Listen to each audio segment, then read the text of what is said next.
Amon-Ra St. Brown first overall. How are you feeling about that? I mean, I think it's always, when you're talking about the first round, I think it's always a go out and get your guy. Come on. Let's go.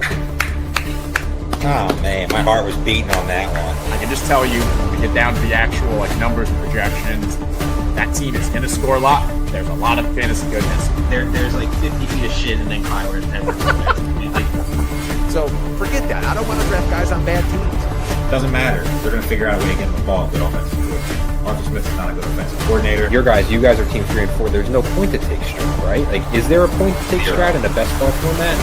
Oh. Get it.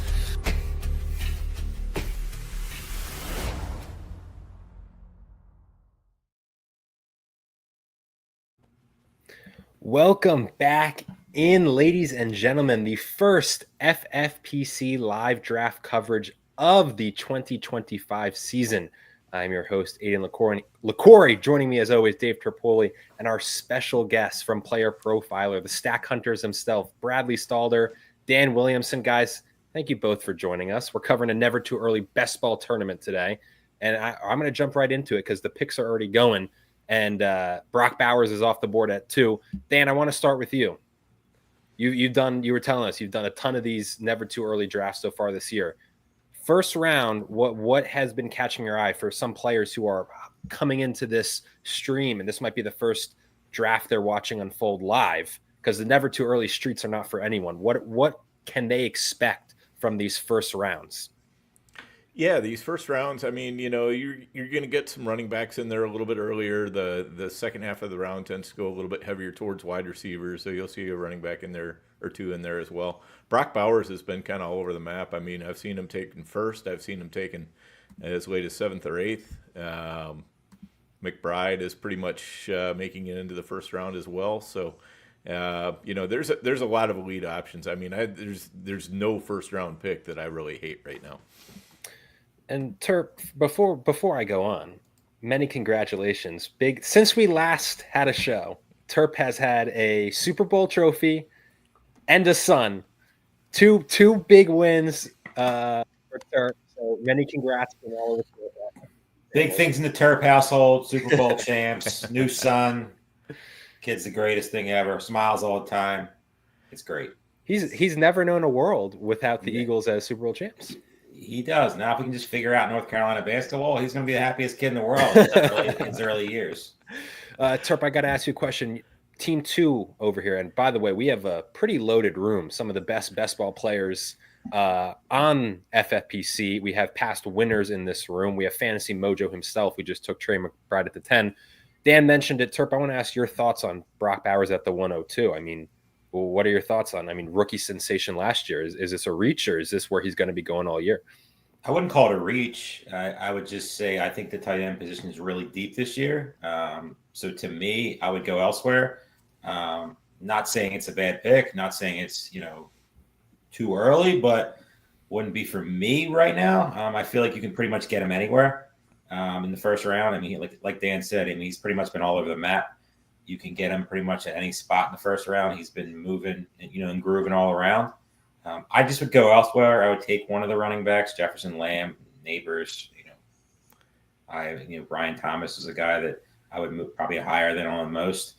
So I don't think it's a bad pick. To me, it's just the tight end position is just so deep this year, and a lot of people don't think that. They're after Bowers, McBride, it kind of gets a little, questionable after that, I guess you could say, with the George Kittles of the world and, and so on and so forth. Travis Kelce's no longer, big time fantasy relevant like he's been in the last couple of years.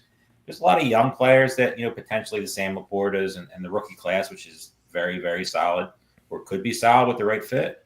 So to me, I think I'd go elsewhere than Brock Bowers, but I'm definitely not saying it's a terrible pick. Brad, I got to ask you about Team 12 here. Two really good guys drafting that team in the 12 spot. But Dan mentioned it. Running backs have kind of been moving up in early drafts. Obviously, for so many years, we saw the wide receiver kind of heavy approach to start. We've seen a shift back. But that allows teams who are still pissing yellow. Who do we got back there, Brad? It's our special guest. I got the music queued up and everything. Oh wow, this man's got to be twitching. What up, boys? What's up, bro? How you been? What's up, Billy? Good, guys. How are you? Good, man. We're excited to be back. How much do you miss these streets? Oh man, I mean, I'm just a little itch over here, you know. Like You got to have way more than an itch. a little depression, a little bit of counseling. You know, it's. I'm coming around though. Yeah, there we go. We miss you. Not really, but we miss you. Billy is looking like Florida man here. He's not looking like Oregon man right now. I know. I shaved. I'm actually telling you, this is. Today. I'm working out. I'm losing weight. I was gonna say you look great. You look like you lost. Like your face looks perfect. I mean, young. So it's a strong word, but I appreciate it. You know. I'm just saying. Oh, how's this draft going? Are you guys drafting this, or who's in this? No. We're just analyzing, which is the we have some big hits in this. Makes more sense. I like too many of these teams for you guys to be in here. Exactly. Well, I got my wine just for Billy tonight. Right. As do I. Hey. Muzio. How many cases did Billy bring of beer, Bradley? Yeah, how many cases? I brought 20 cases. 480 beverages are landing in tomorrow. I love it. For Good Life Brewing, anybody in Bend, Oregon, swing on by. I've been pacing myself. I've been working over the last couple of days to increase my tolerance. So, how long are you guys there for? We're down here till Sunday. Or I guess some people leave Monday, so they got a few days to drink them. Awesome. Hell yeah. This is exactly how we want to start our first live draft show. It's 10 p.m. on the East Coast. Drinking exactly wine. what we needed. Yeah. Watching a draft unfold. That's it. NFL draft 2 days away. There we go. This is the best. This is Christmas. Any better. This is like the Christmas Eve party. Chat popping off or what? What's going on in chat? Yeah. We have a lot of hellos and a lot of talking about Sean Green's mentioning, late picks are much better. Niceties in the chat right now. Yeah. I feel like for these never too early drafts, especially for a live draft coverage, it's it's our regulars, our dedicated fans. The trolls stay out of these. They come around June, July, and make things a lot more interesting. We have the diehards. I described to my son, who's 7, about to be 8, what a troll was the other day. And on first attempt, he looks at me and he goes, "That sucks." My favorite troll moment from last year's streams is still, and I talked to him about it, was for all Terp has, Howard Bender got on the show and was just ripping into the chat. I love murder in the chat. He says, "You're trying to tell me what I'm wrong? Like I've been doing this for 25 years." Like, whoa. Howard's I love Howard. He's great. He's so entertaining on podcasts. Oh, he's the absolute best. And I got to go back and look out because whatever they were debating, someone had to have been right. And I don't remember what the debate was. It was some player early on. Maybe it was like George Kittle or somebody. I forget. But he was ripping into them for saying he was wrong. He said, "We'll see." I was like, last year I had a certain wide receiver for the Chiefs ranked at below the top 50 wide receivers, and everyone was leaning into me pretty hard. And then he finished as I think wide receiver 84 for the week. And I'm just going back to the chat and was like, "What do you think about that now?" Nobody's answering you. Just coming back after the people that came after you. I just made sure my mouth was shut at the end of the year. We're good. Oh, yeah. Brad and Billy, I guess because I both have you here, I do want to get back to Team 12. I do want to ask your guys' thoughts on the kind of running backs getting pushed up, these teams that are able to go wide receiver heavy. I mean, Brian Thomas and Amon-Ra is an elite start for Team 12. Like, are you going to get these wide receiver stacks that are just absolute fantasy greatness, especially early on?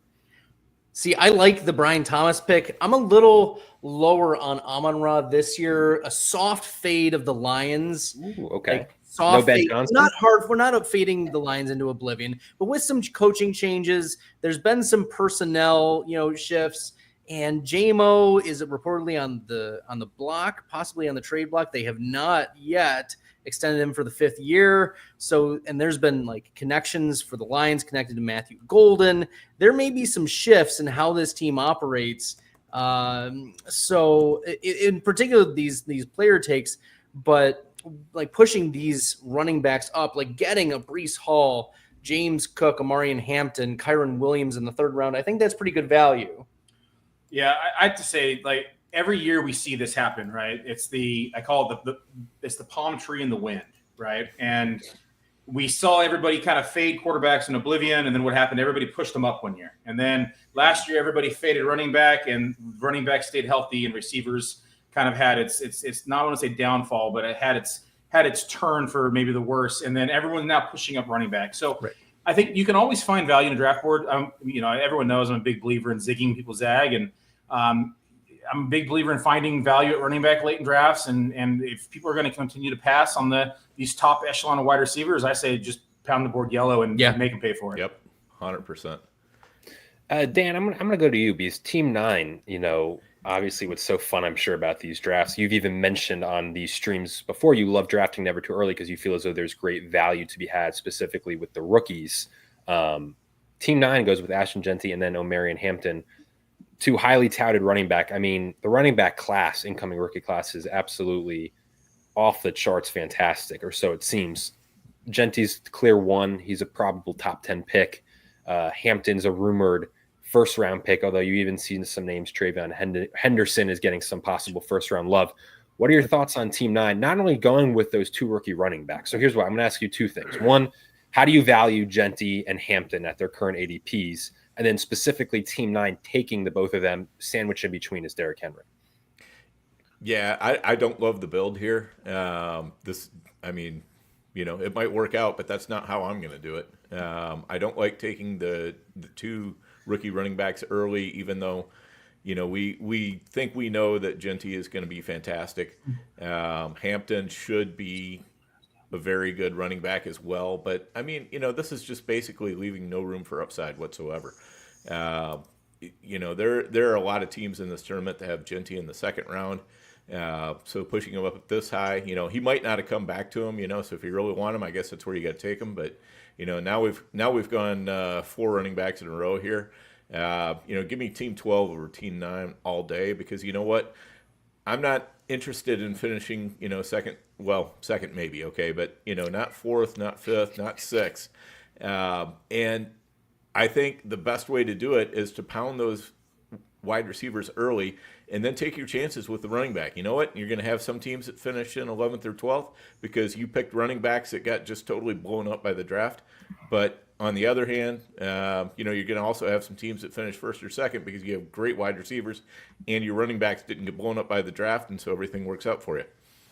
An early Clyde Edwards-Helaire mention in the chat. Oh, nothing makes you happier. Nothing makes you happier. I put a Clyde clip in the intro. I put a Clyde clip in the intro. I had to. You got your Arthur Smith clip. I got my Clyde Edwards-Helaire. Probably 2 least favorite people combined on the show.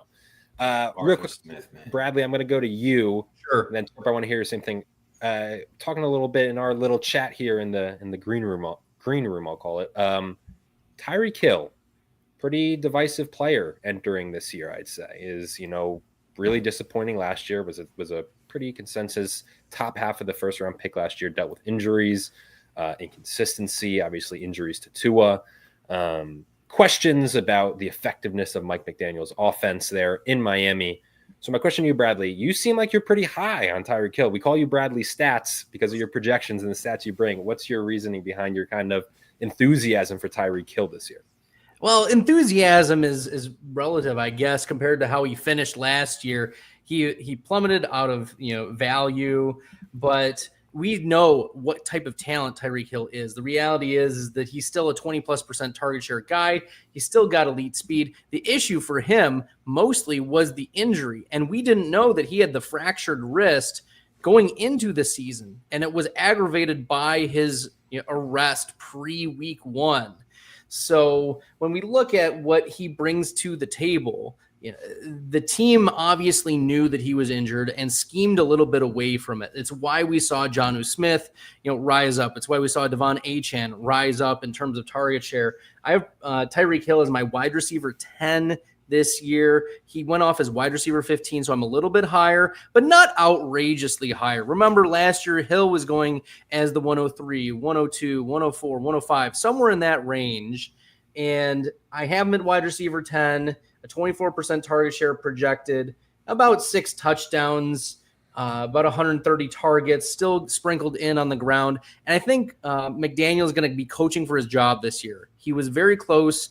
I think that he was given a pass given all the injuries last year, but if he can't deliver this year, then he's out. And I think he's looking at who are my best players. It's Tyreek Hill, Devon Achane, and Jonnu Smith.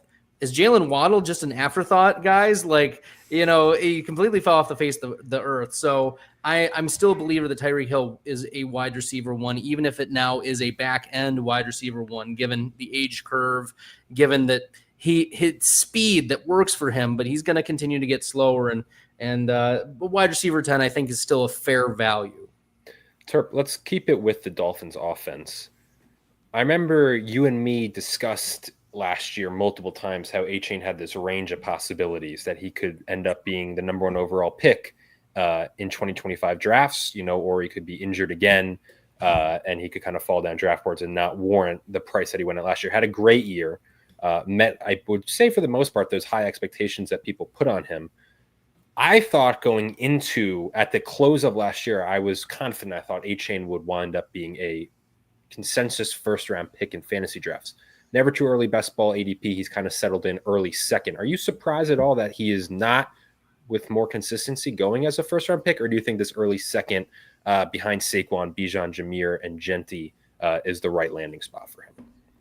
In my opinion, he should be a first-round draft pick. I'm extremely high on him. I've always been high on him. The offense, is going to be centered around him, you would think, this year. I mean, you saw the ceiling that he could possess, in 2 years ago. Obviously, he had those games that just literally broke the slate. But last year, in money rounds that actually mattered, he had monster games that won people a lot of money and got people to the next stage of the tournament they were in, best ball. And obviously got him to the top end of the season-long league. So, to me, I mean, if you look at right now, Jonathan Taylor, Derrick Henry, Achane, McCaffrey, I think that's a really not tricky spot, but it's one where you really got to pay attention to, because there's 2 guys that I like more than the other 2, as of right this second, and it's Achane and McCaffrey. Both of those guys, you could see the ceiling on what they could be. Jonathan Taylor, he really wasn't that good last year. At the end of the season, people are going to, he got people that somehow snuck through, got him to the championship, got him, a lot of money, and people are going to look at that. But Anthony Richardson's still there. He's probably still going to be the quarterback. And Anthony Richardson with Jonathan Taylor just doesn't catch people's eyes. And is Daniel Jones going to be any different? Are they going to figure out a way to make it any better? To me, they're not. And Derrick Henry, he's just a guy I just don't draft. I mean, me and Dan did a draft last year, and we took Derrick Henry, and I'm just not a Derrick Henry. It's not that I don't like the player. I love the player. But, he really doesn't catch the ball, and that's what we love, with the ability at your running backs. And we're taking a guy that literally has to score a bunch of touchdowns to get this top-end value. So, to me, there's just too many negatives with Derrick Henry this year. I think somehow Baltimore gets somebody young that's going to take some carries away from him, and maybe some of these other guys that they have been developing take the next step. And Lamar Jackson, we all know, is going to be a top end option. So to me, it's Achane. Achane should be a first round pick. I think he should be going where Ashton Genty is. That's my opinion. Ashton Genty, talented kid, one of the most talented running backs we've seen in a while. But is he better than Bijan Robinson coming out of college? I don't think so.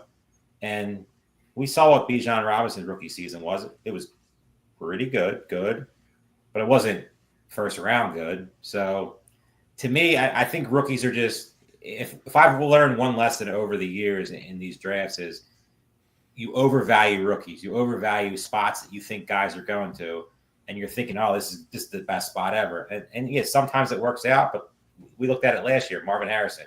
Everybody loved Marvin Harrison. It was the perfect spot. Perfect offense, perfect quarterback, everything, and it just didn't work out. And he just wasn't that good. There's a bunch of different reasons why. And was it him? Was it the quarterback? Was it the offensive coordinator? But rookies just are a little bit of a trap. So to me, Achane should be above Genty, but that's just my sense. I think early rookies are a trap. Later on, I think rookies can be very. I agree, because you're not really taking much of a risk in let's right. just say round 12 on. Exactly. Dan, what's the nuts landing spot within reason for Genty in your mind? I mean, it's got to be probably Chicago? I mean, Chicago has got to be the nuts Yeah. of the nuts. I don't mind Vegas. Jacksonville's all right, but yeah, Chicago would be the nuts of the nuts. Yeah. Why not Jacksonville, though? Why say all right? Liam Cohen, could he be Bucky Irving? Yeah, is Jacksonville's worried about- offensive line as good as what Tampa's was? That's fair. You know, so that's my concern there. Dan, I want to keep it. I was about to say keep it in the AFC West, so that doesn't make sense. Although you didn't mention Vegas, but I want to talk about here back into the 4th round into the 5th. 2 Chiefs receivers: Xavier Worthy at the 409, Rashee Rice at the 502. Obviously, there's going to be the whole Rashee Rice legal situation that will probably unfold over the coming months. But I mean, before he got hurt on that unfortunate play where Patrick Mahomes just absolutely tore out his knee, was having an unbelievable season, like a top tier wide receiver one, specifically in the PPR format. He was just kind of filling that Kelsey role as Mahomes' go-to guy. But Worthy came on down the stretch, had a great Super Bowl in garbage time. But, Worthy, has his speed, and he came on in the year. But, if Rice is healthy and not suspended for a ridiculous amount of time, I think Rice is, to me personally, clearly the better option. But there's that uncertainty coming off injury and suspension. What are your thoughts on those top 2 Chiefs receivers and their current landing spots in this draft? Yeah, you need that discount on Rice because you do have to kind of, when you take him, you've got to figure out a way to get through the first, 6 games without Rice. I don't know how long he's going to be suspended, but that's, between injury, suspension, whatever, I'm not expecting Rice to really be hitting my lineup hard until like week 7. And so I need to have a way around that. You can't do that when you're taking him in the 2nd or 3rd round. 5th round, definitely. 4th round, kind of. Worthy, though, I tell you, that guy really started to put it together at the end of the year. I'm always a little bit nervous about players that have, just a few good weeks at the end of the year, because sometimes, it's just it's just a weird circumstance that the end of the year happened to be good for them. And, really what they did all year long is more what to expect. But with Kelsey fading, I'm going to be taking some chances on Worthy because you know what? He's a player that could definitely just absolutely bust way up above his wide receiver 21 price. Yeah, and for every receiver running back who has a late season surge, especially as a young guy, and then doesn't pan out, there's an Amon-Ra St. Brown who just absolutely carries it into the next year and explodes. He's being drafted too low. I can tell you that on Xavier Worthy. Yeah. I think he should be going higher, and I think by the time that we drafted Vegas, he's going to be much higher than he's going now. Bradley, I got to bring in here. He goes at a 701. Drafting a possible cornerback and part-time receiver as a top 7 pick is a bold strategy, no? I don't think so. I think that's a fair value for Travis Hunter. Okay. The wide receiver 38, to give a comp, and this has been my rookie year comp production for weeks now. Ever since I did my projections, I've been wondering, what are we going to get from Travis Hunter in year 1? And I think what we're going to get is rookie year Devonta Smith in year 1. That is my comp. He was wide receiver 36 in fantasy points per game. I think wide receiver 38 right now for Travis Hunter is fair. His price has been rising, though. Remember, a couple weeks ago, he was in the wide receiver 50s and the wide receiver 40s. I think that's fine for him. So like a round 6, even late round 5, if you wanted to go that way. The Browns right now, we're less than 48 hours out from the draft. The Browns are very strongly tied to Travis Hunter. I know that there's been some chatter from Peter Schrager about whether the Browns are going to trade. They're answering calls for Travis Hunter. I don't think they move off of Travis Hunter. That's just how I'm reading the tea leaves right now. I think that they stick and pick with Travis Hunter, and he's going to be the wide receiver 1 there. And I have him as my wide receiver 38 in projections, which is fine. That works out. This is exactly where he's going. So wide receiver 36 for Devonta Smith rookie year. I think that works out as well because the Browns are going to play him some on defense. But They need offense. The Browns, Kevin Stefanski is going to be coaching for his job, right? I know he has dealt with the Deshaun Watson stuff, has the Flacco. And if anything, the upside exists with Joe Flacco. We saw how David Njoku was targeted with Flacco, how other options on the Browns were targeted for when Flacco was the quarterback. The downside does exist if the Browns tend to go with Kenny Pickett. Like, that is not a 0% chance that the Browns decide to go with Pickett. And Terp is shaking his head because he knows what Super Bowl champion Kenny Pickett brings to the team, and that's not so much, not very much in terms of fantasy goodness. So I think the upside is built into the Travis Hunter, Joe Flacco experience that could present itself, because I don't think that the rookie quarterbacks are going to make themselves fantasy viable at this point, or even just real life NFL viable. So I think this is Travis Hunter, Joe Flacco. The upside is built in at about wide receiver 36. Is there a world where they try to get Kirk Cousins? Not that that's a good thing, because I don't think it is. I think it's a terrible thing. But is there a world that? I think it's a terrible NFL move, and I think it Joe doesn't. Flacco would be best case for all of us. Right, exactly. Kenny Pickett would be worst case. But he's on the roster right now. That's the thing. The Browns have already addressed the quarterback 2 and quarterback 3 positions. That gave up an asset for him. Right. I don't know if Cousins is worse than Flacco, though. I mean, he had a worse year last year for sure. But he's Flacco a year didn't removed look all that from the great last Achilles. year either. He was so bad last year. I know. I He was also coming off an injury, so Yeah, I don't know. I mean, I could see Cousins having a bounce back, relative, like a bounce back, but I think he'll be better a year removed from the Achilles tear. I do too. I mean, I don't think it makes sense for Cleveland because they've already, they've got Cousins is going to cost too much basically for them. They don't have the cap room to really work it in, so I don't see Cousins going there. But but if I you're am going to be Cleveland, intrigued. why don't you trade back?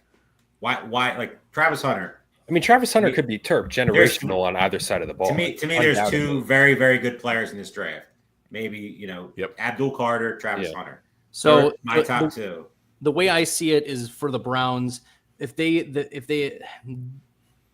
have a good defense, they have good pieces on the offensive line. They've got Jerry Jeudy, who is good but not great. They have David Njoku, who is good but not great. They've got other like Cedric Tillman could be a thing. We don't know, but he might be. He flashed for a little bit. They need the quarterback, but the only quarterback available is Cam Ward. That's really going to move the needle, at least in year one. You may see flashes from other guys, but the right way to develop them is to let them sit. If they want to get a Jackson Dart, if they want a Jalen Milroe to develop, they're going to sit them. And I think they need to sit them behind both a Pickett and a Flacco.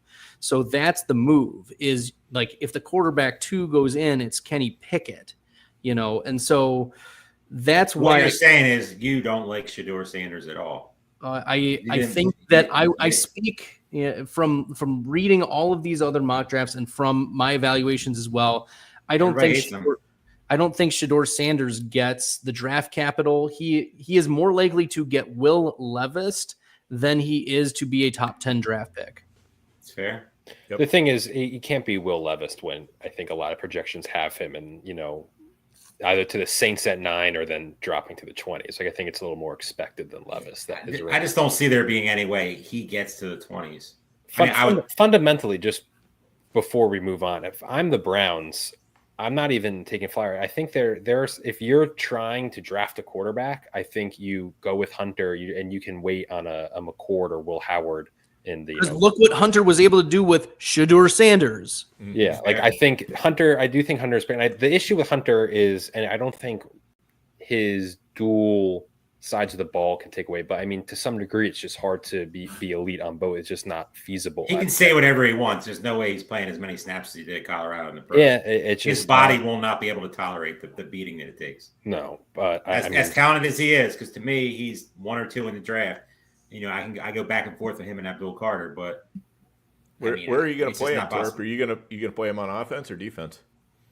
Predominantly, probably offense, but I mean, think he's a better corner, but I think you can play him spot minutes every. But I mean, you're not drafting him at the play corner number 2. I mean, but especially a team like that, coaching for his job. I mean, they got to be relevant. I mean, and the Browns haven't been relevant. You know, Deshaun Watson, since that disaster, you know, they haven't been relevant in how many years? So I don't see. Hey, they went to the playoffs 2 years ago. Houston, so if somebody calls and offers you a big package to come up, I think you got to do the deal. I mean, I know Stefanski doesn't care. Well, why? I mean, what? I mean, they've got a lot of Travis good players Hunter. They've got a lot of good players on the team. But that's the problem. The big problem is quarterback.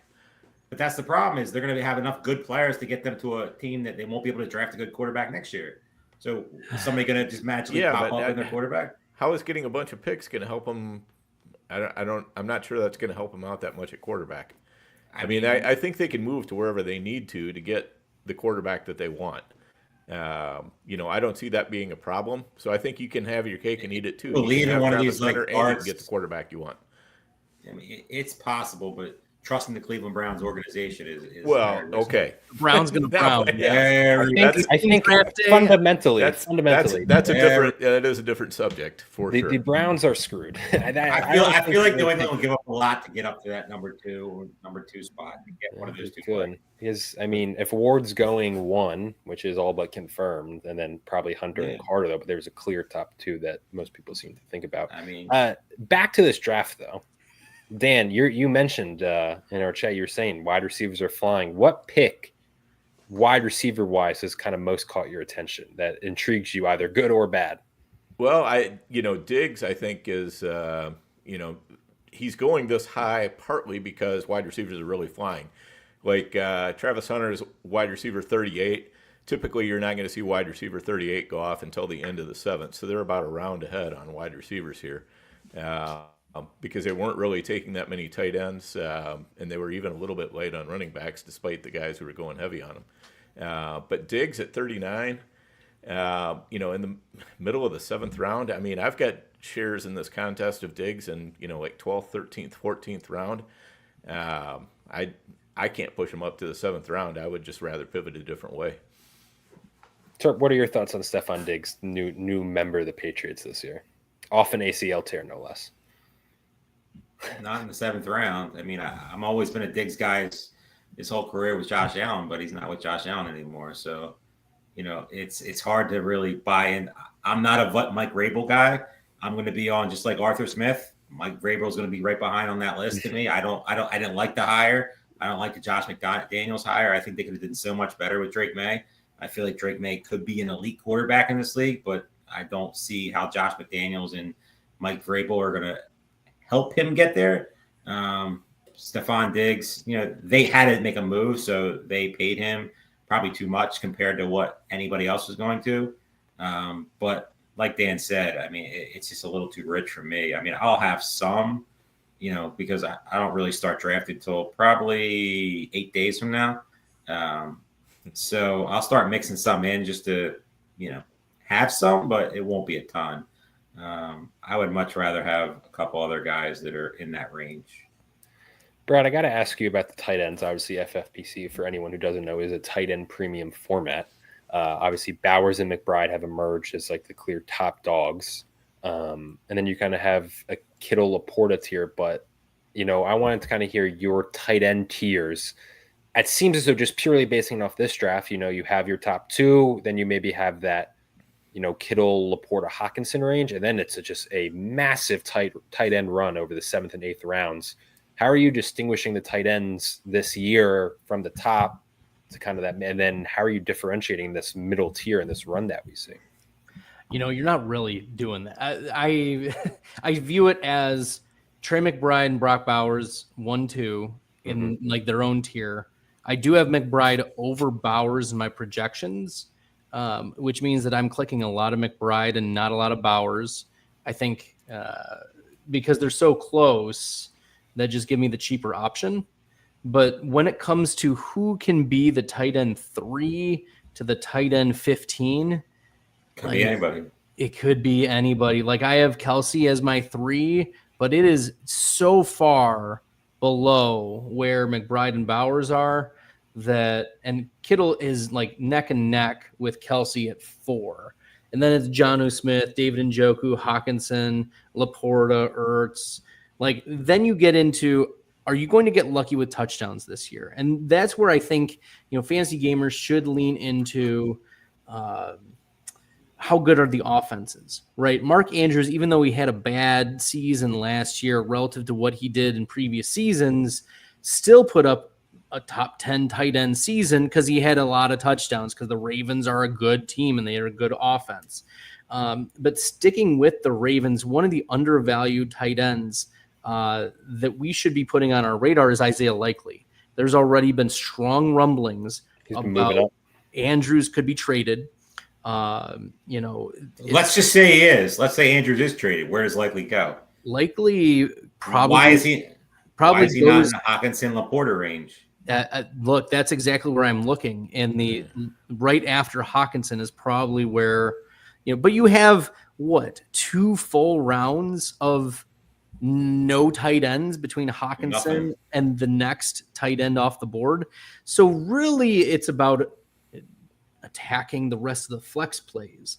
Mm-hmm. I think that does move Likely up significantly. Likely played very well. He's been a top 20 tight end each of the last 2 seasons, despite playing with Mark Andrews each of those years. We have to remember Likely had one of the top PFF receiving grades each of his final 2 seasons in all of college coming out of the draft. The Baltimore Ravens like him. They have proven time and again that he is a player they can trust in high leverage situations in the playoffs or when Andrews is out. So it could be anybody. It could be Tyler Warren if he gets a good landing spot. Colson Loveland if he gets a good landing spot. Dallas Goedert if he gets a nice, a new place, a new location. I don't think he can be top 5 tight end on Philly, but can he be a top 5 tight end if he gets traded? What's a good tight end spot? That's for both of you, all 3 of you. Why not? What's the best tight end spot right now? All this, tight end draft capital, the Warrens, the, guys that are in this draft that are extremely talented catching the ball, plus Goddard, plus Mark Andrews that could be dealt. Where is the best spot? I would have said Denver, but they got Ingram. I would have said the Chargers before. Not that Tyler Conklin's any good, but don't you besmirch Tyler Conklin? I'm a Tyler Conklin guy, so I'm not besmirching him. But late at night, Billy Muzio is my witness. Late at night, he's like, it probably eliminates them. Everybody keeps talking about the Chargers as being the spot for everybody, all the receivers, all the tight ends. But Dan, you're the tight end whisperer. Where is Jacksonville should trade down and go Warren, I think. Okay. I mean, there's also, Mason Taylor you can just get in the second round. Mm-hmm. And the Rams. The Rams. They tried to trade up for Bowers last year. Yeah. I just want to say, you're in the best ball, deep streets at 10:38 p.m. on the East Coast when the phrase "I'm a Tyler Conklin guy" was uttered. Yeah. It's just that's tough. That's a tough look for us, fellas. In fairness, Bradley has been drinking today, so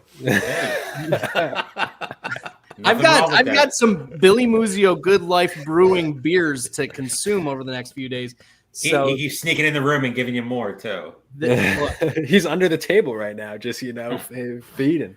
Dan, you are the tight end whisperer. What are your thoughts on this kind of clumping in the 7th and 8th round? Just this run on tight ends. Who do you like? Is it Warren and Loveland now at the 708 and 911? You're taking those shots on those 2 ultra. Let me ask this. I'm going to rephrase this. Is the stigma that a rookie tight end can't succeed kind of over? Are we past that now? Because we've had now multiple years of rookie tight ends explode onto the scene when it was previously held for, pretty much my whole time playing fantasy since I was 10 is rookie tight ends never work out their rookie year, but we've seen that change. Is that over? Will this continue with Warren and Loveland? Yeah, I think I don't think it's a hard and fast rule anymore, but also, I don't think you can just look at Bowers and Laporta and say, well, that's the new norm. Those are pretty special players. Laporta was not the top drafted tight end anyway, so I'm always a little bit nervous about that top drafted tight end, and everybody's pushing him up just because of, he was taken first. We've seen plenty of number one drafted tight ends fail. We don't have to go any further back than Kyle Pitts, but oh man, don't even mention that name. Yeah, still hasn't been drafted yet. Round 10. No. Nothing's changed on his really nothing's changed. I think someone said, I think I'm Grumps in the chat. The price might finally be right for you to take Kyle Pitts. I'll take a shot if he gets Pitts. traded. The problem is he's no good on that team because they need a blocker, and that's not him. So he's not 100%. Give me Jonnu Smith. Out of what I'm seeing here, as far as the these medium range guys. I like Jonnu Smith a lot. I've been taking a good amount of Mark Andrews because I think that's a great discount. I mean, if he ends up sticking with the Ravens, what a great price on Andrews. Evan Ingram, if they don't take a tight end there, that's a great spot. And Njoku I had been big on, but now that it looks like Hunter is going to Cleveland, that's probably pushing Njoku down to third in the target pecking order, and I don't like that anymore. I know where you stand with Kincaid.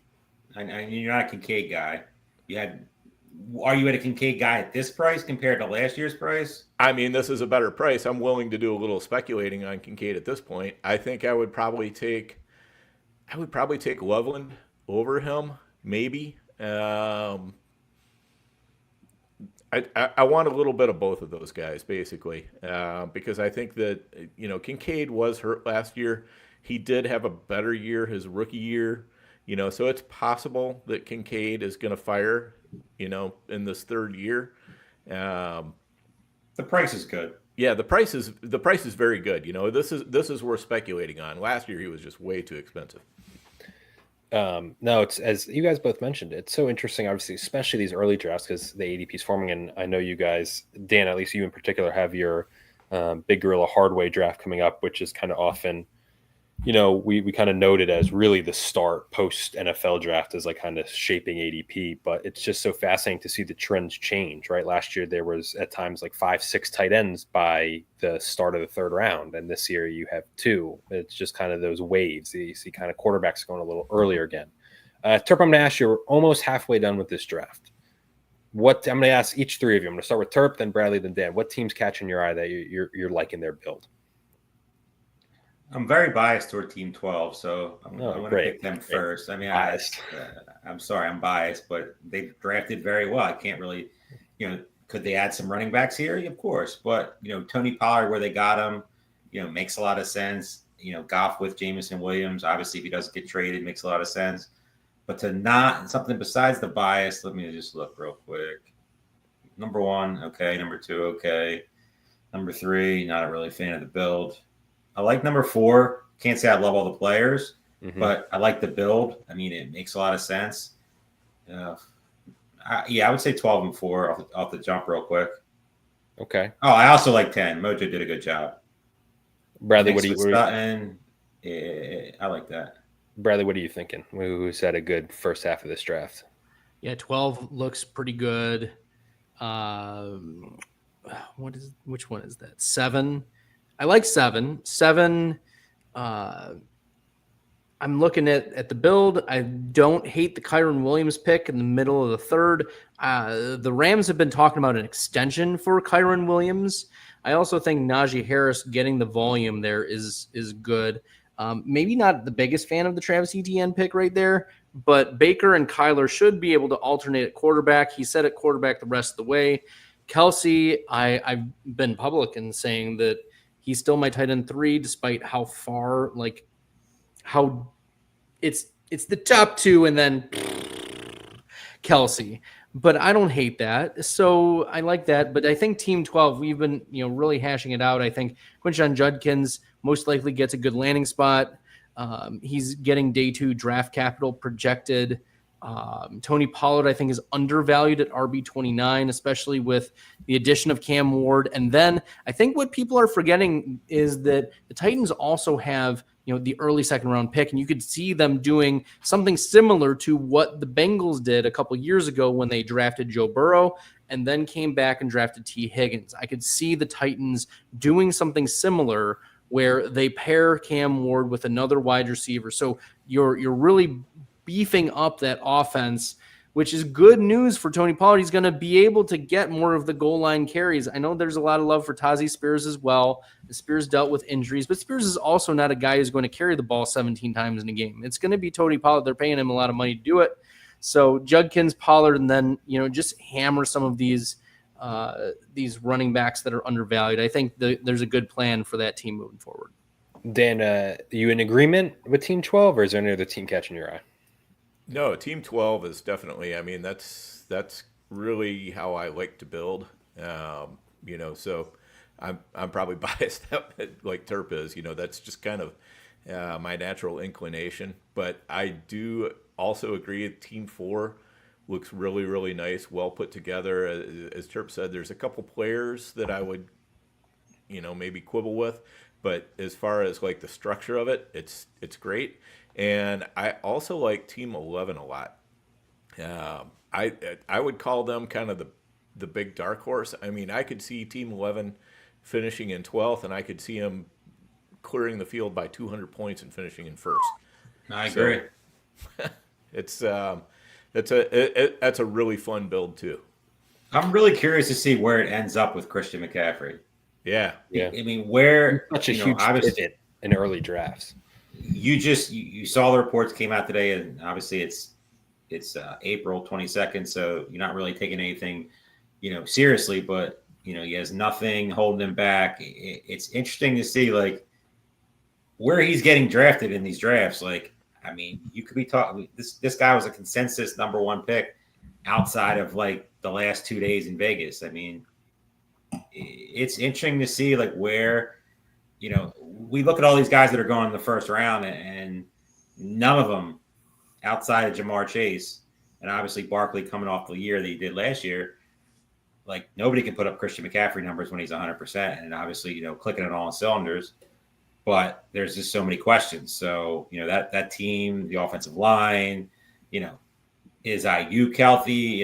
Is Purdy worth $50 million that they're potentially going to pay him? Like, there's a lot of questions with the team, but if Christian McCaffrey is anything like he was, on his heyday, you could be looking at the steal and of drafts right now, especially early, because all you need is some positive press, and he's just going to keep moving up to. I think when it's all said and done, he's going to be right around the CeeDee Lamb, Malik Neighbors range when it's all said and done. I mean, if Achane and McCaffrey kind of start moving up and sneak into that first round come September, I mean, you're looking at half the first round being running backs. We haven't seen that in years. You're also looking at like being at the end of this draft. Like, people always say, like, what's your favorite draft pick? I don't think it matters personally. But like this year, like looking early, like being at the end of the draft is a nice place to be. I mean, you're getting a ton of potential, value. Achane, McCaffrey, Brian Thomas going at the end. I mean, is there a world where Brian Thomas is wide receiver 1 this year? Yeah, I don't think. I mean, is there a world? I think it's possible. I mean, all the press has been positive. I don't think he's going to be above Jamar Chase personally, but can he be right behind him? Yes. Why not? I gotta ask. Let's start with Bradley. I want to ask all three of you guys this, and I know there's probably some of these names that have been drafted, but I'm intrigued to hear who's like your biggest post-type sleeper early on. Like a guy last year was getting a ton of buzz, maybe fizzled out, injury, or just underperformed, but you think the price has dipped. I know we kind of talked about him, but like an example would be Kincaid. That you're buying Kincaid now that has, compared to last year, the 6th round drop in price, and there was all that hype, but now this year, around 3rd year, he'll finally break out. So Brad, I'm going to start with you. Do you have a guy who's maybe already been drafted, or even not, that you're kind of liking as a post type sleeper from last year to this year, I should say? That's a good question. And Dan or Terp, if you have any jump to mind, please feel free. Trevor Lawrence. Yeah. Okay. With Cohen, new head coach, Cohen. I thought I was out, and they dragged me back in. It just makes so much sense, because you're seeing these top 4. Hurts is kind of falling a little bit because obviously Barkley is there, and obviously coming off that season. To me, it's Allen Jackson, Jaden Daniels, and then there's a drop off. I know Joe Burrow's right there, but still he doesn't have the rushing ability as the 3 guys above him. So to me, if you're waiting on QB and you're in a best ball format, Trevor Lawrence makes a ton of sense. I feel like he's going to figure it out here eventually. He's too talented not to. Liam Cohen, if they figure out a way to add Ashton Genty, only helps them. It just makes a ton of sense over guys like C.J. Stroud, Brock Purdy. I mean, he still has that rushing ability. I'm not saying it's anything like the elite guys, but he would be my pick early, just looking at this real quick and not like putting too much emphasis. I have another guy, but I'll wait for these guys to go first. Yeah. Sure. I got one. Yeah, it's Jaden Reed. Jaden Reed going off wide receiver 41 was being drafted, round 5, round 6 last year, somewhere around there. Yeah, sometimes around 4. Good one. Yeah, Christian Watson is out for pretty much the whole year. That's what we're anticipating. Sad stuff, man. It's sad terrible. Stuff. The I other cry part, every night. The other part is that Jordan Love was dealing with injury last year. And they really leaned into Josh Jacobs being the guy to carry the load. And you can't blame him. The Green Bay Packers are trying to find ways to win. And when Jordan Love is not healthy, Josh Jacobs is not a bad option. But there was a lot of hype with Jaden Reed because of the spike weeks we saw during the rookie year. And then in week 1, we felt the confirmation bias, right? I feel so redeemed that Jaden Reed has crushed the Eagles in fantasy points. Like, Terp, you remember that game. It was in Brazil. Like, Jaden Reed, absolutely annihilated. I think he had one good game the rest of the year. Yeah, right. Pretty much. He got banged up, though. He had a, high ankle sprain? Yeah, which so I think he's just not a wide receiver 1. I mean, he's a good, solid wide receiver 2, but he needs somebody to take some of that coverage away from him. And Christian Watson, I'm going to try to just be the first and probably the last time I mention his name all year. He did help with that when he was healthy with the the deep playability, but without him, I mean, I think he's right. I think Brad's spot on there with Jaden Reed. I think he's the guy that's being drafted too low. Dan, you have any or? Yeah, I mean, this isn't really I don't know if I'd call it a post-type sweeper or whatever, but you're getting a nice injury discount on Chris Olave.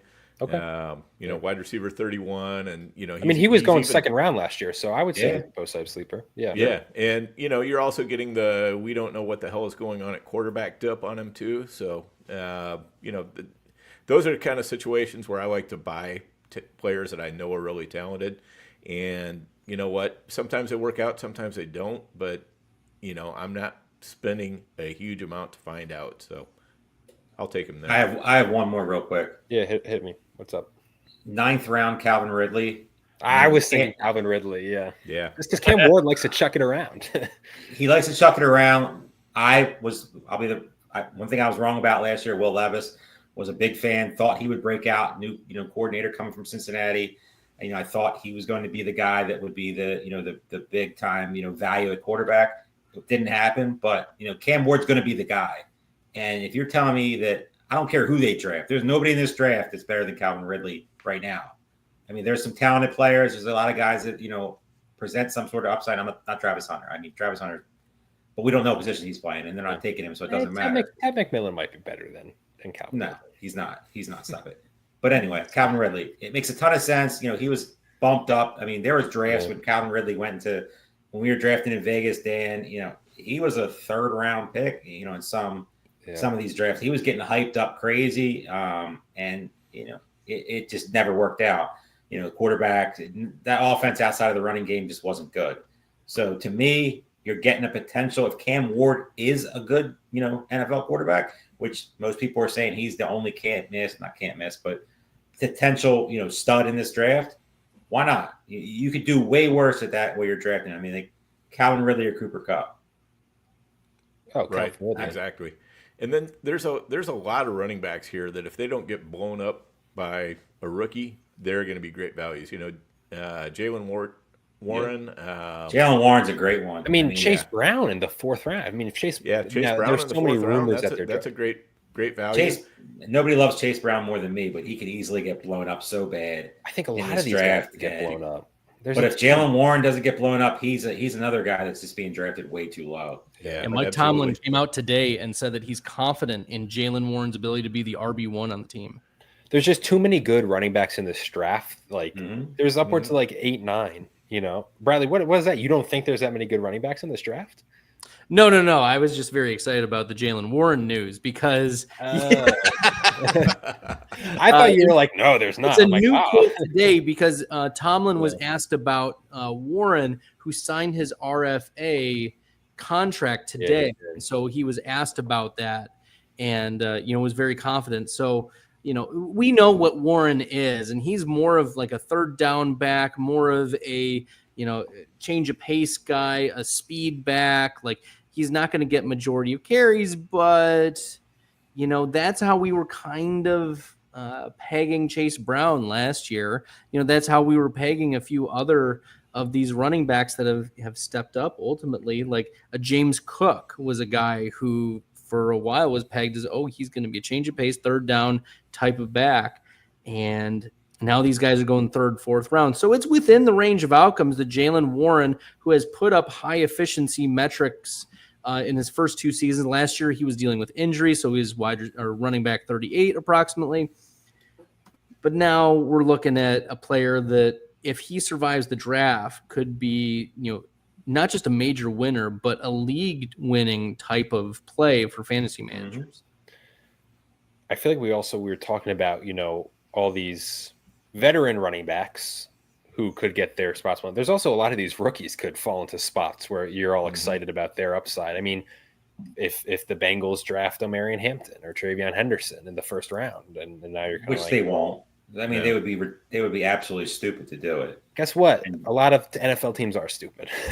Well, I mean, Cincinnati should just be drafting defense. They shouldn't even be. And they probably will. But there's a lot of rumors. I mean, there's a reason Chase Brown's going in the 4th round in these drafts, because there's a lot of rumors connecting the Bengals to Travion Henderson. So there's just going to be a lot of these really, it's like what the supply is more than the demand almost. There's going to be a lot of running backs and committees, which is great for actual NFL teams, a lot of talented rookies paired with some, solid veterans who are on maybe these cheap contracts. But for fantasy owners, it's not. There's a lot of running back spots that could be out there. One that's underrated, I think, is Washington. Yep. I mean, you have no idea what you're getting from Austin Eckler, if he's even going to be, around. Obviously, Brian Robinson. Is he serviceable? Yes. Is he, pretty good? Okay. But is he ever going to be somebody that you're going to really depend on? I don't think so. So, I mean, if they get one of these young backs, the Hendersons, the world, it could take that team to the next level. But we've talked about, there's so many spots like Jacksonville, Tank Bigsby, Travis Etienne. They've had all the chances in the world, and neither of them have taken advantage of that opportunity. And if they take, Ashton Genty should be there. If they believe he's the next Bijan, the next Barkley, I mean, you would think they have to take him, but we'll see. I got to ask about that 10th round. You mentioned Etienne goes, but Dan, I'm going to go to you on this one. I mean, if you were showing me this draft board to 2024 summer me, there's some things I'd be like, yes, Bucky Irving Hive, let's go. And then there was something like Brandon Aiyuk in the 10th round behind Ricky Pearsall and Jawan Jennings. Like, what happened? He's hurt, was really poor before the injury. What are you making of Aiyuk? Are you buying that Brandon Aiyuk in the 10th round as, maybe kind of affirming what he had been prior to last year, or is he kind of a sunk cost? That knee is a wreck. I just can't buy in on that knee this year. Nope. So that's totally out. Aiyuk is a hard no for me. So Terp, you're up, Brad. Are you also out on Aiyuk, or is anyone in this room buying Aiyuk? Nope. The answer has to be no. We know that Aiyuk was. So you have to remember last offseason, he was trying to negotiate this contract. He was trying to get, be one of the highest paid wide receivers. He ends up becoming one of the highest paid wide receivers. And then he just poops. Terrible. He just plays terribly for the first however many games. And then he tears his ACL. There were talks of, like, should Brandon Aiyuk be benched for a game? Is he in the doghouse with Shanahan? And we know how deadly the Shanahan doghouse is. Look at Trey Sermon. Mm-hmm. Look at Dante Pettis. Look at Trey Lance. Those guys could not survive the Shanahan doghouse. And look, could Aiyuk attack his rehab this offseason? Yeah. But we haven't heard much about Brandon Aiyuk being ahead of schedule and crushing it. There's maybe been one report where he's like doing what he's supposed to do. I want to hear the outrageous positive buzz. Like, give me the news that Stefon Diggs is giving. Like the Diggs news, at least, is he's show me the videos of him out there, just like right. Like I want to 100%. like, please, like, and I think the team has a vested interest in sharing that good news, and they don't do it. There's so nothing.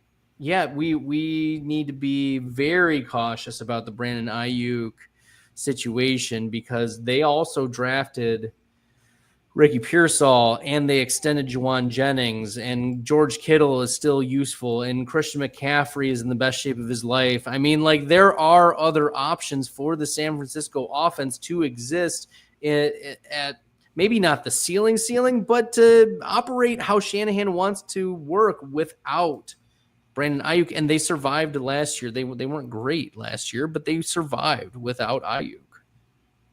Terp, I got to ask you here, 13th round. Look, we know what Anthony Richardson is, and that's probably not an NFL starting quarterback, if we're being completely blunt, whether it be his injury history, his, just pure inconsistencies throwing the ball, and just his attitude. I mean, admitting that you pulled yourself out of the game to you retired is one of the craziest things I think I've seen from an NFL player. But all-time bad. Best ball format, Anthony Richardson QB 24 still has massive potential when he plays due to the rushing upside and his goal line work. In a best ball format like this draft is, I feel like you gotta kind of like Anthony Richardson as QB 24. You're pairing it with Lamar. I mean, that's a pretty good combo if for the games that Richardson is starting / healthy. See, I like Anthony Richardson more of as a QB 3 in this type of format, just for the factor that, let's just say he flames out and Daniel Jones just, who knows who's going to be the quarterback there. Anthony Richardson, we saw the upside, obviously as a rusher, but he can't throw the ball. We know that. It's been proven.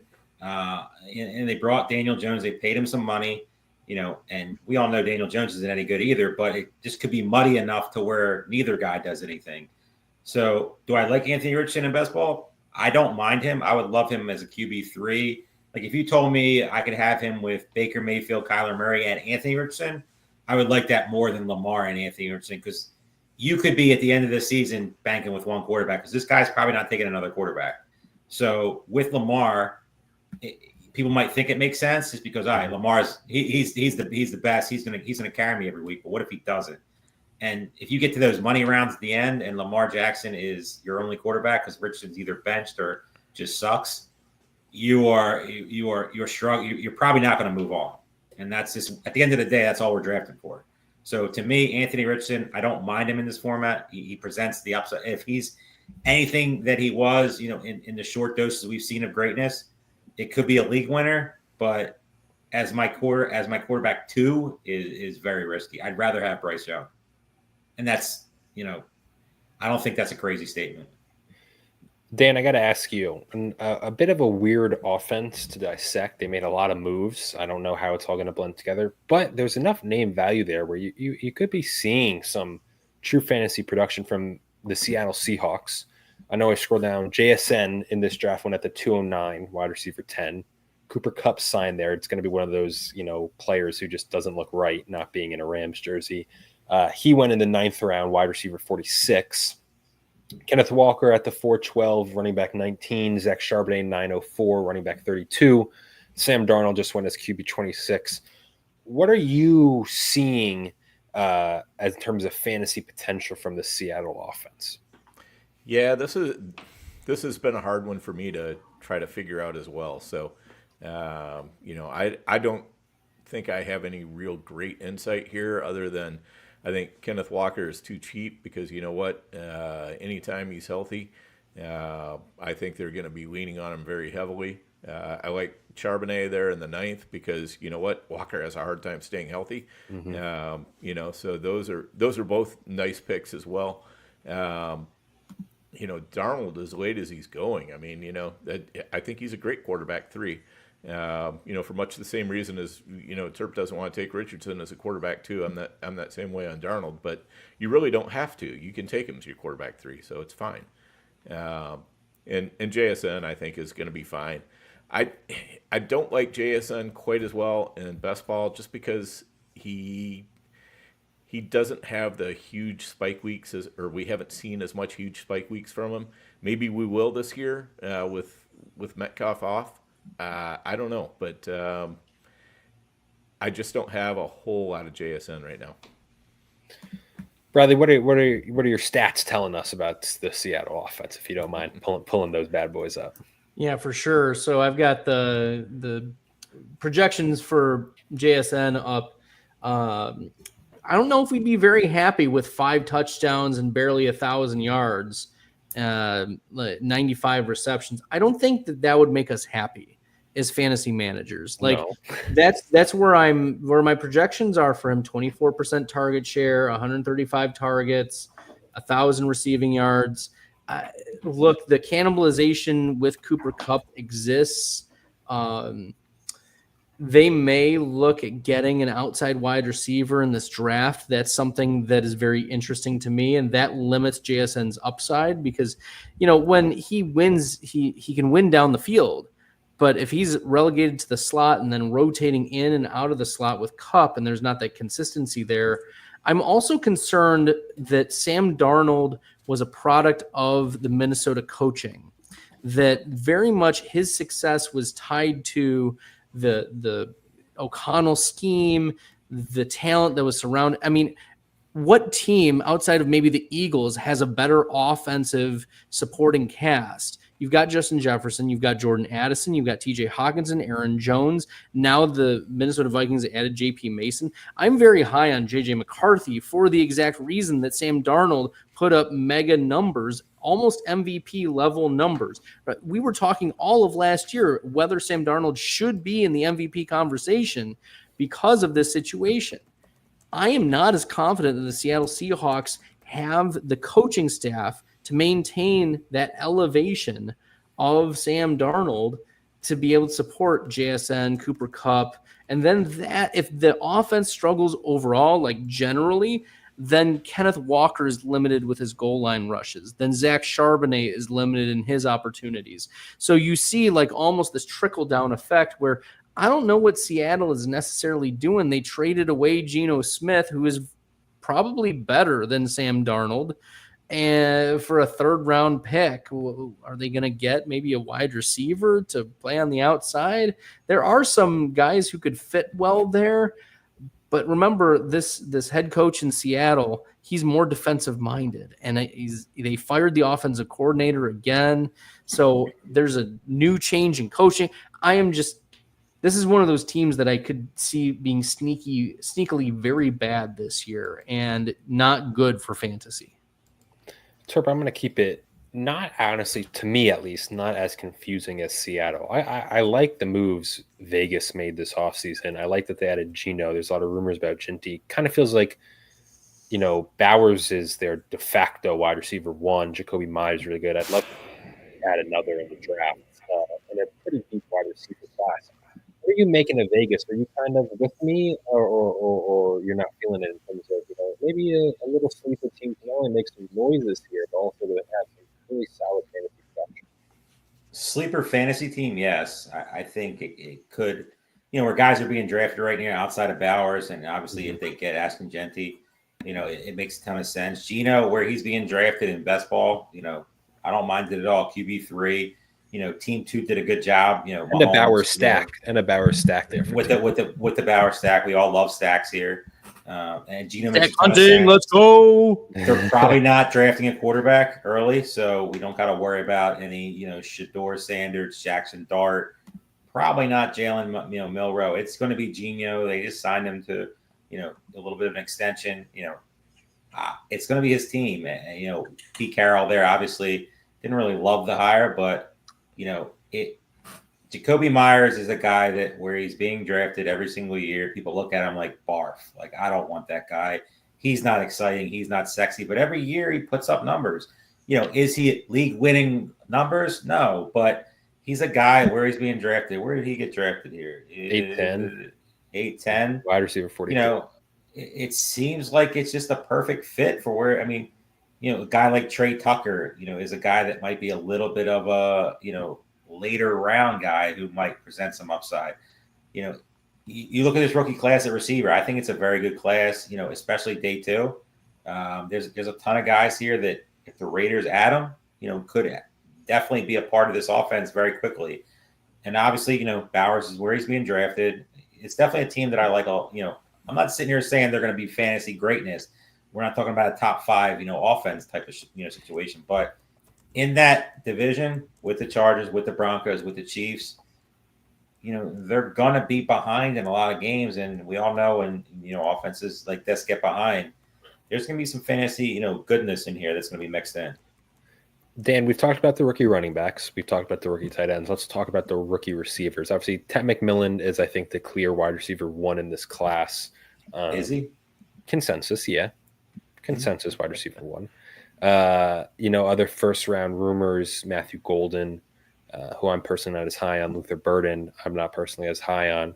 Emeka Egbuka, I probably butchered his name. I'm a big fan of his, although there's some wonderment on my end of how much fantasy upside he has. I do wonder if he's a better real-life NFL player than he is a fantasy player. But beyond those 4 names, which are most often rumored for kind of the first, early second, what other rookie receivers are you really targeting in your drafts that you like? Yeah, I've been taking some Jaden Higgins, some Jaden Noel, Kyle Williams. Those have probably been my 3 favorites. Okay. So, you know, and they're available nice and late. You know, I'm not going to take like all 3 of them on the same team or anything like that, but I like to get one on each team if I can. It does feel as though, at least when I've been seeing mocks, especially like you're seeing some Jaden Higgins, you're seeing him sometimes early second, and you're like, oh, that could be nice because he could, you know, emerge as a legit wide receiver too. But then there's also fine if he drops because you could see him or some of those late round 2 receivers coming into some really good offenses. So there's some exciting possibilities there. I'm pretty sure Higgins has been kind of the name you most often see associated with that early round 2. Noel as well, those Iowa State receivers. Brad, do you have any kind of rookie wide receivers you're talking about? Or Bradley, how about you talking through those 4 that I mentioned? Who are you liking the most out of McMillan, Burden, Egbuka, and Matthew Golden in terms of kind of your rookie projections? Sure, I'll give 2 thoughts to answer your first question about which like wide receiver I'm drafting the most. Is Aiyuk. Okay. Yeah, I've drafted a lot of him. I think he's just extremely undervalued, getting drafted, you know, in the 170s often, like, or sometimes even later. But in terms of the top 4, Egbuka, I think, steps into wherever he's going to be. He's going to step into a situation where he is used to being the wide receiver 2 on his team, whether it is Jeremiah Smith, Chris Olave, Garrett Wilson, Jackson Smith, and Jigba, you name it. Egbuka was never the guy, and he still was crushing everywhere, every season. He was always a dangerous player. And so I think the sneakiness about Egbuka is he doesn't need to claim to be the wide receiver 1 on a team right away. He can do whatever he needs to do and just work alongside what wide receiver. That's why in doing a mock, so I did a mock with Ryan Reynolds last week of the first round, and I mocked Egbuka to the Chargers. And I thought that was very interesting because it wouldn't really impact Ladd McConkey. You could see Egbuka just working alongside McConkey and that elevating Justin Herbert. And the other tie-in, too, to the Chargers was that Jim Harbaugh had to coach for years against Egbuka. He knows this guy. So I think it's a real nice fit. The Chargers are also in that right spot to be taking a wide receiver 2. They lost Josh Palmer. There's not really another wide receiver 2 on that team. Quentin Johnson begs to disagree with you, Bradley. Yes, he might beg, but Egbuka is so much more talented than Johnston. Johnston, 2 years ago could never come down with the 50-50 balls. Last year, the 50-50 balls fell in his favor. And you can't bank on that. It's one of the least sticky things year to year is these jump balls. So I think Egbuka fits very well in whatever scheme he's going to go to. So that's why I like him. The other guys are like Burden would be more landing spot dependent. Matthew Golden would be more landing spot dependent. Even Travis Hunter, there is at least enough of a speculation for where is he going to go. Tet McMillan is getting mocked to the Cowboys. Like, is that going to clash too much with CeeDee Lamb and what he does? Maybe. I think that the other guys are the other players in that range are more landing spot dependent, where you get Egbuka, he's just going to fill in. You know what you're drafting, and he's used to being not the guy. Yep. Terp, your favorite team in the whole world, the Dallas Cowboys, hired Brian Schottenheimer as their coach. And one of the funniest late night news drops ever. I don't remember the exact date, but they absolutely buried it. It was dropped at 11:50. Does that excite you as an Eagles fan, but disappoint you as a fantasy player, or what are your thoughts on Dallas's offense this year? And who they're. I mean, do they draft a running back? Do they draft a receiver? There's a lot of position players rumored to be going to Dallas. CeeDee Lamb and Dak Prescott's role. I mean, even Dak, they'll come off injured. It's really just CeeDee is kind of, I feel like the only sure bet in that offense. What do you make of Dallas? There's only one relevant team right now in the NFC East, and that's the Washington Redskins. I know they're the Commanders now, but I still call them the Redskins. Dallas Cowboys are not relevant. Okay. They signed Javonte Williams. Wait, what do you mean? Are you saying the Eagles are not relevant? You said there's only one relevant team besides the Eagles. Okay, I just helping you out. I can clip that. Stop. It is 11:15 at night, man. I literally have a Philadelphia Eagles shirt on right now. I know. I'm trying to help you out. Right? The trolls could clip that and just ruin it. Bring the trolls. It's the first thing of the season. I love the trolls, especially later in the season. Sounds like a clip to me, Aidan. I love getting the Washington Redskins are the only relevant team in the NFC East. That's the one besides the Philadelphia Eagles. No, that's not going to be in the clip. Make it happen. Okay, you guys win. I'm outnumbered here, 3-1. But anyway, the Dallas Cowboys signed Javonte Williams, and they should have signed Rico Dowdle. They are a disaster of a franchise right now. Dak Prescott is one of the most overrated quarterbacks in the NFL. He's overpaid. The offensive line is nothing what it used to be. Micah Parsons is more worried about podcasts than he is actually rushing the quarterback. And Brian Schottenheimer, he's an unknown. So I'm not going to sit here and say I know everything about him. Nobody really knows anything about him. But is he that much worse than Mike McCarthy? I don't know. I mean, fantasy-wise, it's probably going to be, but overall-wise, I mean, it's Jerry Jones, man. That team they spent no money. Who's Jalen Tolbert's currently their wide receiver too, and I'm a Jalen Tolbert fan. He's a best ball target for me and always has been, but he is what he is. I mean, it's not anything exciting. So I don't know. See, look at this. Look at it. Look at this professional move by me. Oh, we're in the 16th round. It's 11:18 at night. How do I keep this thing moving? Yeah, let me just throw a Cowboys question to Terp. Clear out around. So right I do have a take about the Cowboys. Oh boy, man, I'm scared because I feel like it's going to be a bad one. So here's the thing about the Cowboys. About a little over a year ago, we started to notice a shift in how the Cowboys were GMing, how they were approaching players, who they were targeting. If you noticed during last year's draft, a lot of people were tying the Cowboys to a running back, in particular Jonathan Brooks, but they were tying the running back.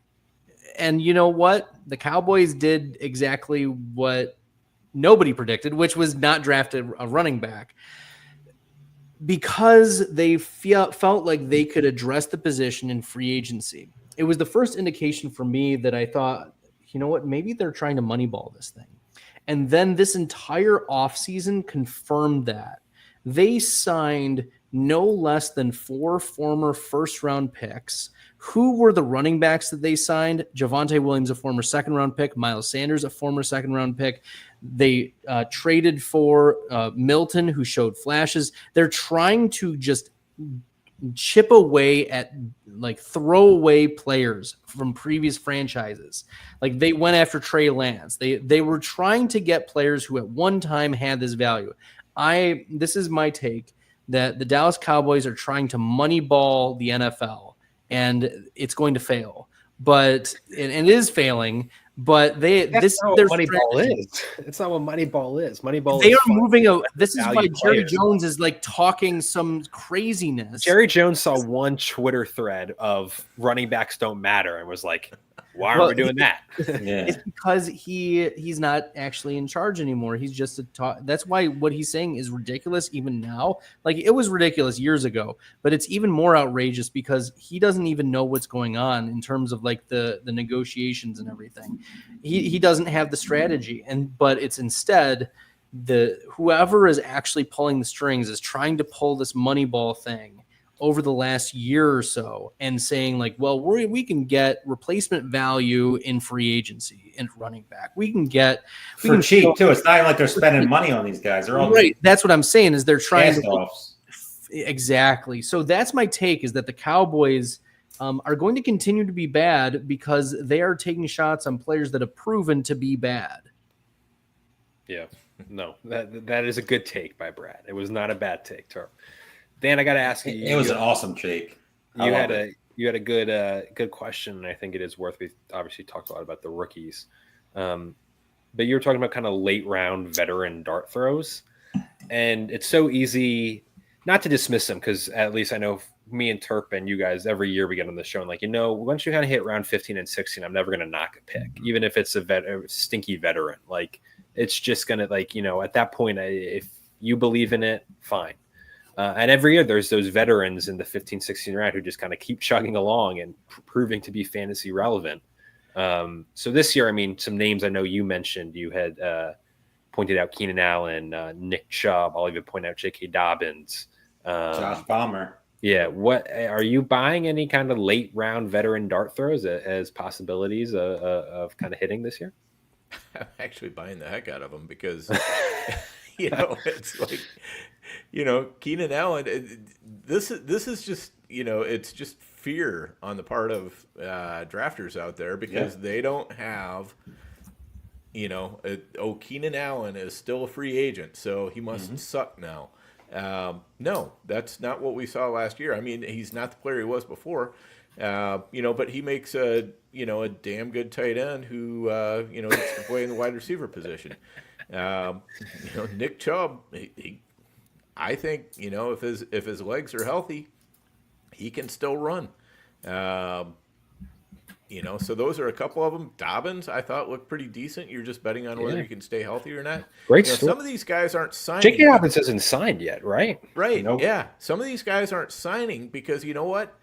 They didn't get picked in that first wave, and now they're waiting to see how the draft settles out before they pick a team. Because you know what? They don't want to be marginalized. Where they say, okay, like Keenan Allen, I'm going to go sign with the Dallas Cowboys, and then they draft Tet. That's just not going to work out the way that he wants. He wants to go to a team where he can win and he can be a big part of the team. So I think that's what's happening here. Okay. Yeah. Terp, any names that you're kind of, I mean, Tyler Conklin just got drafted. Keenan Allen's a great one because, a fit that probably won't happen, but it's not like the craziest. Why not Green Bay? Mm-hmm.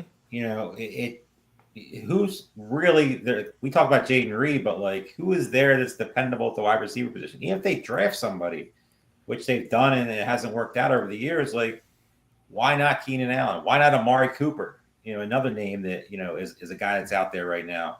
That Amari Cooper may be washed. Well, Keenan Allen was in an awful. He might be, but in the 16th round, like. Yeah, right. When you're comparing like Amari Cooper to, let's just use Trey Harris as an example. I mean, I like Trey Harris personally as a rookie. I mean, I'm not going to like pound the table for him, but like if you're telling me I might draft Keenan Allen versus Trey Harris, like I don't even think it's a debate. I don't even think you can go the other way, even with the rookie or the flashy, the guy from Ole Miss who could be potentially there. But Keenan Allen, he's not just going to sign somewhere to sign. Keenan Allen, if he retires, guess what? You have a dead roster spot. You might have a dead roster spot with Trey Harris anyway.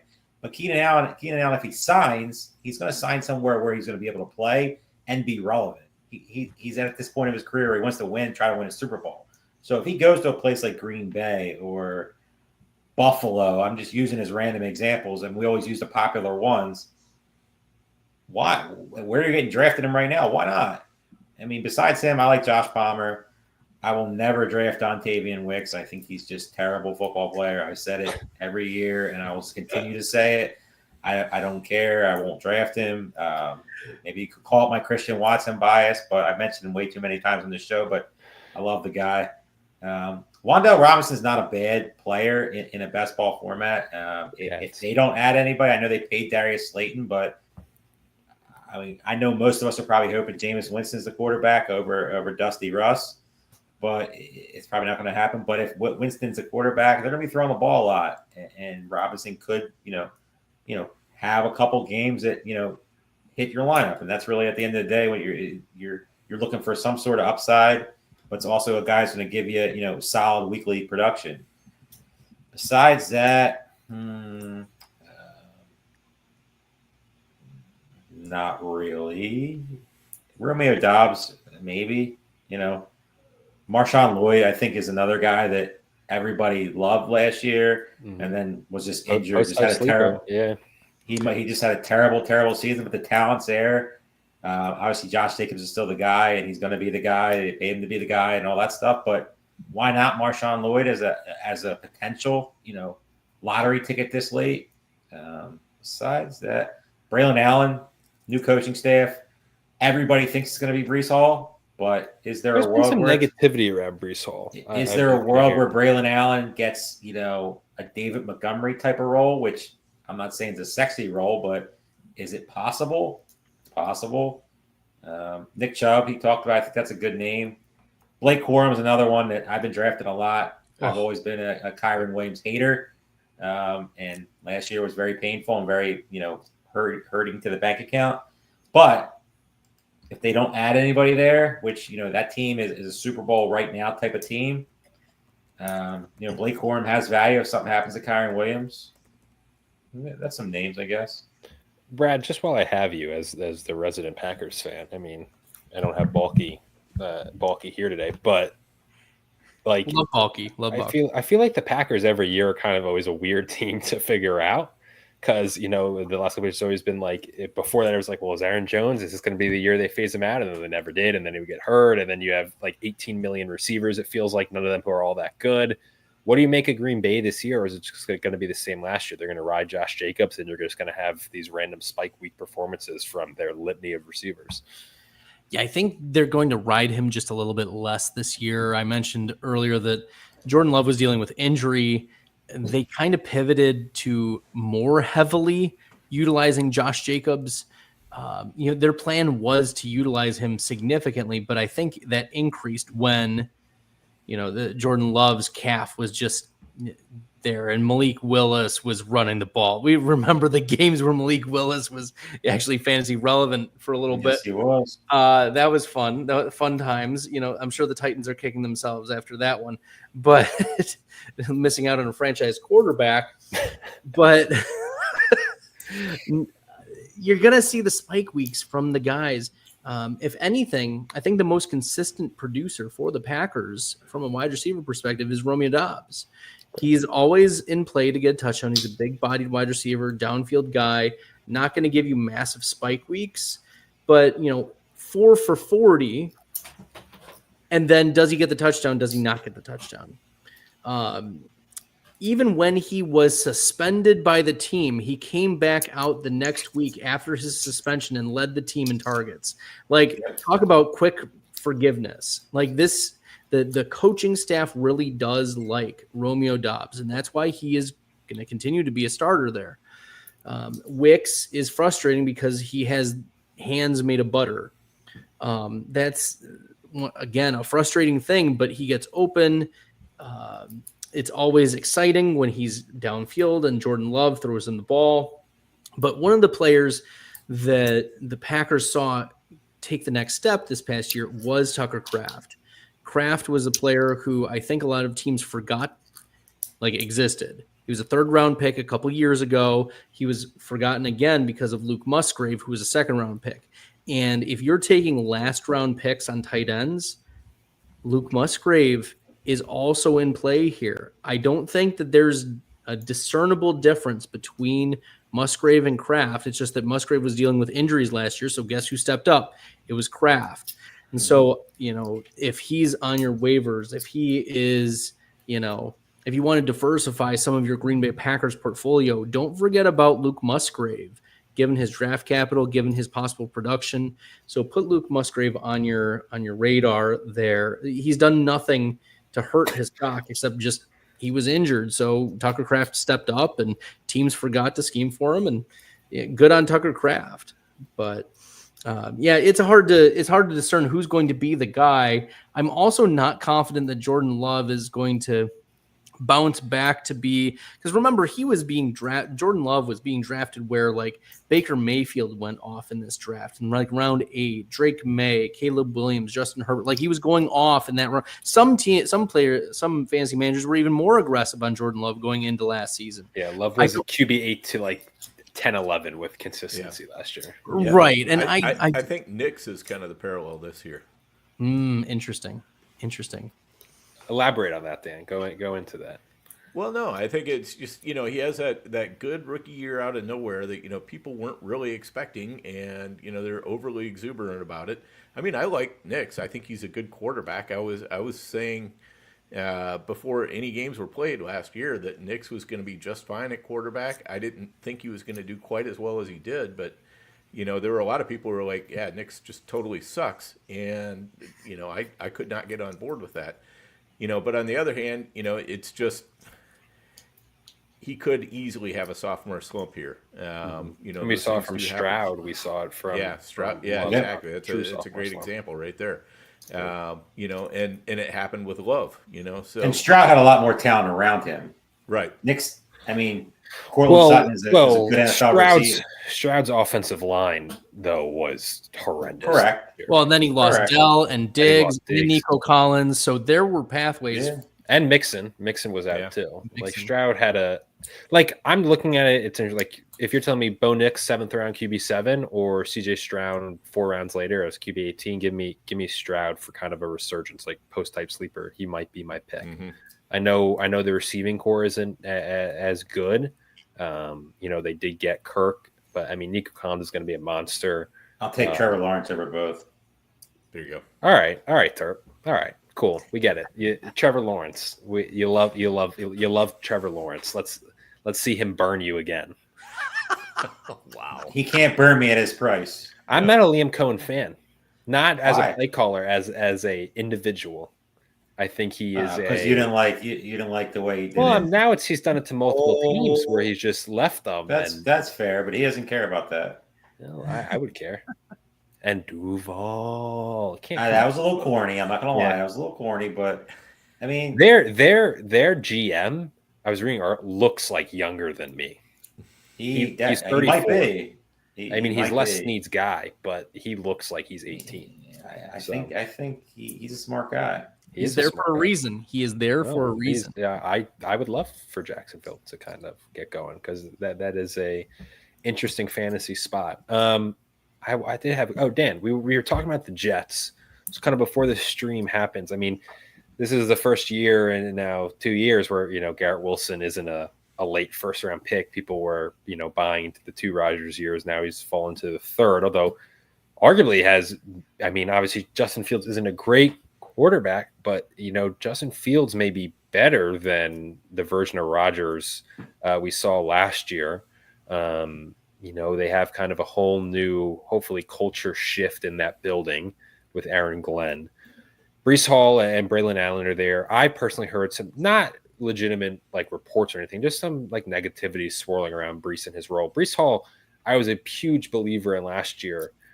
He was my RB2 behind Bijan last year. And, he kind of got bailed out to a degree just because Rodgers would just check down. He didn't look great. Which is surprising because he's well removed from the ACL at that point. He just didn't have that burst that we saw when he was a year removed from the ACL. It was pretty odd on what was thought to be an even worse team. So to that degree, I am questioning Breece Hall a bit, but Garrett Wilson's there. Super talented receiver.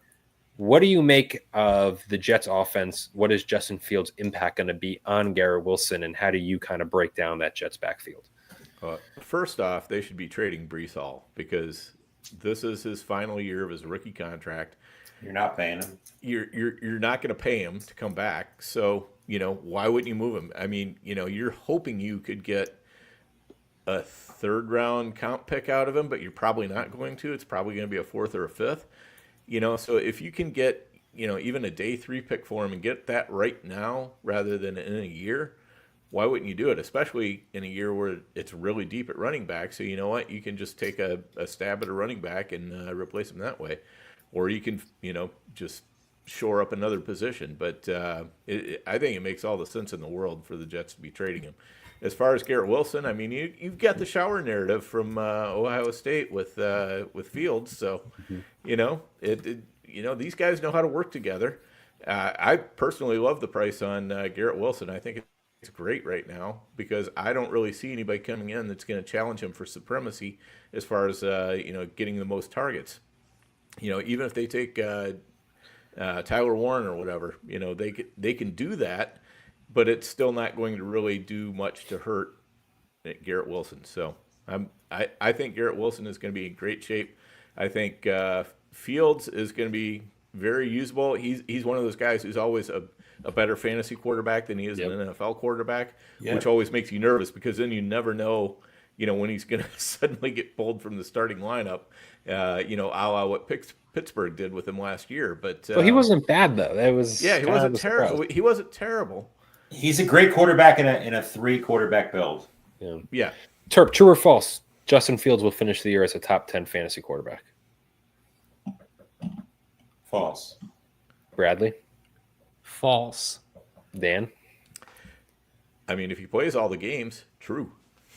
Okay. But I'm going to You say had false. to put the qualifier there, Dan. But I'm going to say false. I'm going to say false. There's probably like a 15% chance. There's like maybe less than 15% chance, but there's like a 5 to 10% chance that Jordan Travis gets some work. Yeah. Yeah. Sure. I mean, and they could draft Milroe or something too. The Jets are very live to take a quarterback in this draft. Is there just even for people who may be watching for a dynasty, is there any quarterback outside of Cam Ward that you like? Is Milroe worth taking a flyer on? Is Jackson Dart? Like, is there any? Yes. Tyler Show. Milroe. Okay. Milroe. Here's the thing. Dart. We've seen time and again, like Lamar Jackson was picked at the last pick of the first round. Jalen Hurts was picked in the second round. Yeah, I mean, they were good in college. Jalen Milroe. He was good in college. On the ground.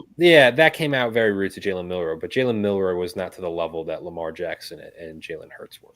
I don't disagree with that, but they fit that mold and that projection.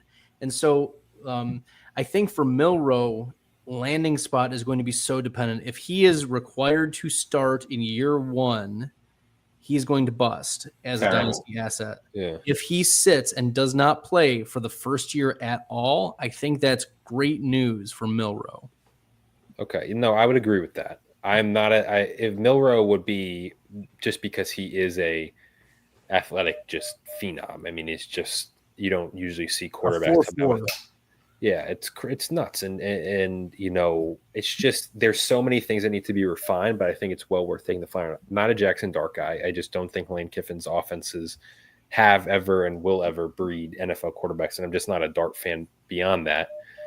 Tyler Show is 26, and I know it just not good. Brandon people, Weed 2.0. Not even that bad. There's just so many comps people are trying to say to the Bo Nixes of like, oh, these pro-ready guys who maybe get overlooked because they're not the flashiest. I like McCord as like a flyer, but not for fantasy. I mean, Riley Leonard, I know, has gotten some love from the scouts as like a late round. Cheer for old Notre Dame. There we go. It's not a fun quarter. I don't think it's beyond Ward. There's going to be a quarterback who, besides maybe Milroe, is truly like fantasy relevant at any point in their career. Here's a fun question before we get to the end here. What team's Zach Moss on these days? He's on the Bengals, Bengals. right? He restructured his contract the other day. Interesting. Yeah. Why is that interesting? Well, I just saw him get drafted. And Oh, well, Yeah, I think that makes Chase Brown also a much better More shot appetizing. to hold on to more of a role, because you know what? If they've got Zach Moss, they've got Samaje Perine, they don't have to grab a running back early in this draft. I mean, I'm not saying they won't draft one, but do you remember all those might be people late. last year that were drafted Zach Moss over Chase Brown? Yeah, it was Oh, yeah. ridiculous. This show had a good. I only remember the good stuff because we're Never not remember like the bad stuff. we're not Ooh. paid to give takes. So Nah, like, any me Kyron and Williams Chris- takes? No, Yeah. never said anything about but it. All Chase nice Brown, things. Jonnu Smith, we were Mhm. on. Yeah. There were some good ones. Turk There was was- all over JSN. Oh, by the way, also with the Chargers receiver room, we forgot to mention Mike Williams is back there. Oh boy, that's exciting. It's What a okay. room. We can forget that Mike. Mike Williams and Quentin Johnston. That's gonna be fun. Brad, Dan, thank you so much for joining us. Please, you can find their work, Player Profiler, their podcast, Stack Hunters. They are the best. Follow them on Twitter at FFStalder, at Overhyped Sleeper. That's Sleeper without the third E. Guys, enjoy the NFL draft. Enjoy the season. I'm sure you'll be back on this show again. Dan, I know you're probably going to even be hopping on maybe for the hard way draft if we're broadcasting it. But again, thank you guys for hopping on, and we'll see you guys soon. All right, thanks for having us. See you guys. Terp, that's a good way to start the year. First one's in the book. First one is in the book to many more. We will be back at some point in the next 2 weeks to do a Big Gorilla draft. The renamed FFPC Big Gorilla. I believe, as a last check, if you wanted to get one of the final never too early best ball teams, a 40K grand prize over I 200,000. think it's sold out. 21 teams. It will sell out by tomorrow. There's 21 teams left. So if you want to get one of those last 21, you have a very limited time too. Thank you to everyone who drafted. Thank you for everyone who tuned in. We always respect anyone tuning in on April 22nd to a live best ball coverage. We will be back in a couple of weeks. We'll post on social media and get it in the email out to you guys when the Big Gorilla draft will be. Thank you again, and we will see you guys soon. See you guys.